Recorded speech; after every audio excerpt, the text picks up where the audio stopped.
sana yung isa yung gamitin, kaya lang mas okay ito para sa akin.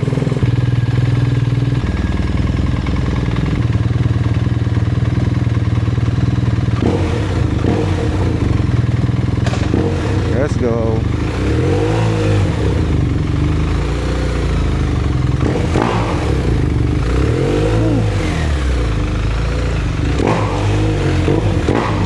Sarap ng tunog niya.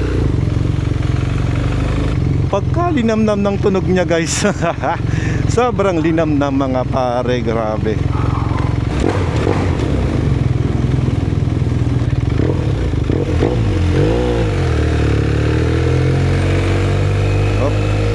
Malambot daw yung gulong natin.